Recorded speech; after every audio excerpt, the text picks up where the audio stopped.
Hi guys, welcome to our daily encounter. In 2 Corinthians chapter 4, verses 16 through 18, we find a very encouraging word.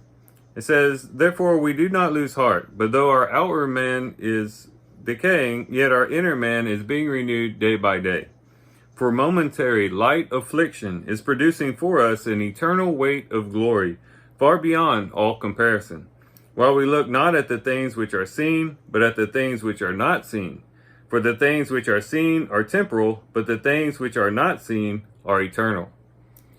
How is it that Paul and his companions did not lose heart? They had every reason to lose heart. Matter of fact, just a few chapters over, we're going to read about some of the things that Paul had experienced himself personally. He says in verse 24, in 2 Corinthians 11, it says, "5 times I received from the Jews 39 lashes. 3 times I was beaten with rods. Once I was stoned. 3 times I was shipwrecked. A night and a day I have spent in the deep. I have been on frequent journeys, in dangers from rivers, dangers from robbers, dangers from my countrymen, dangers from the Gentiles, dangers in the city, dangers in the wilderness, dangers on the sea, dangers among false brethren. I have been in labor and hardship through many sleepless nights, in hunger and thirst, often without food, in cold and exposure. Apart from such external things, there's the daily pressure of concern for all the churches. Who is weak without me being weak, or without my being weak? Who is led into sin without my intense concern?" Paul had a rough life. He had experienced nearly everything that you can experience as a Christian, as a follower of Christ, in these various ways. And yet, he said he does not lose heart in chapter 4 and verse 16. It says, "Therefore we do not lose heart." And it might be that there are a lot of Christians today who have lost heart.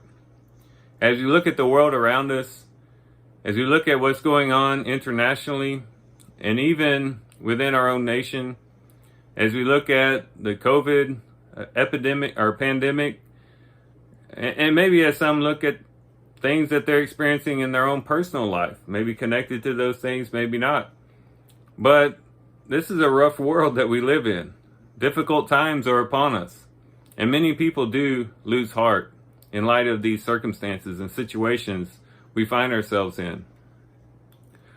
But Paul says he did not lose heart, even though he too found himself in a lot of distressing situations.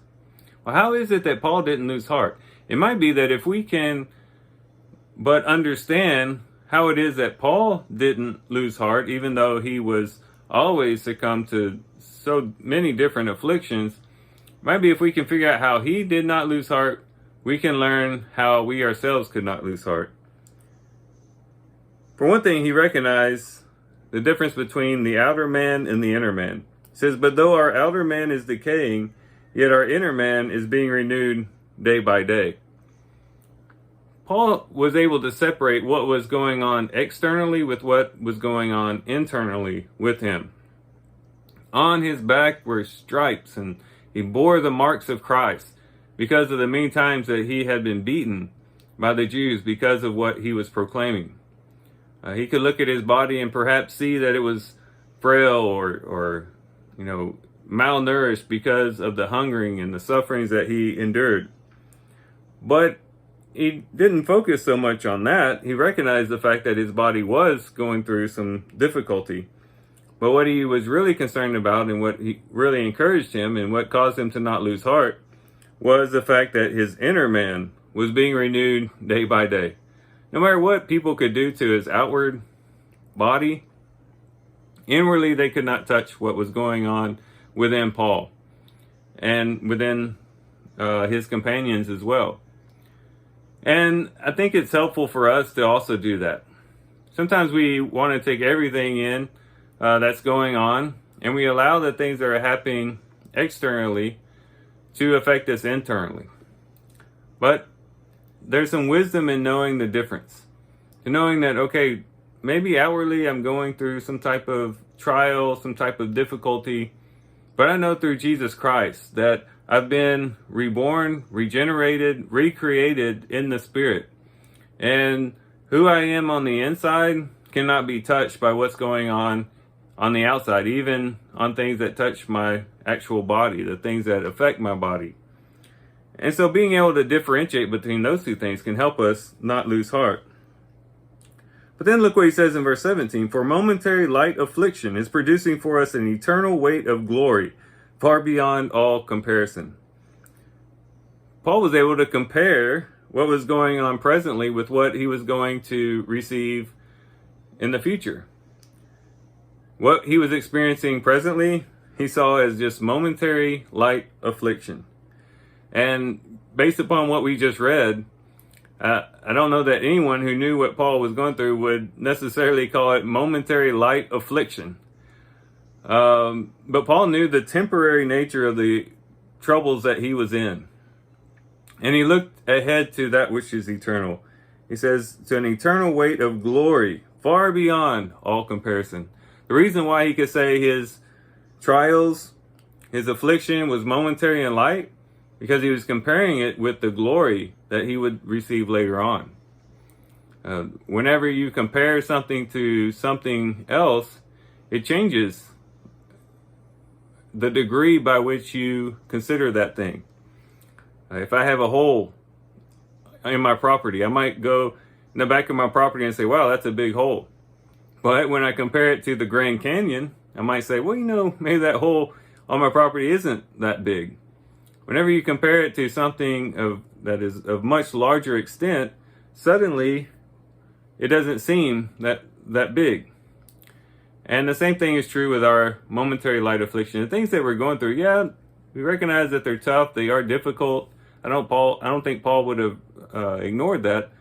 But when we hold them up in the light of the eternal weight of glory that we're going to receive through Jesus Christ, if we endure these sufferings and we bring these sufferings to the Lord and we suffer them for his sake, and we do it with grace and with love, then we know that they can't even compare to what we have waiting for us. So being able to look at things from an eternal perspective and not just a temporary present perspective will help. And then he continues on in verse 18, why they did not lose heart. He says, while we look not at the things which are seen, but at the things which are not seen. For the things which are seen are temporal, but the things which are not seen are eternal.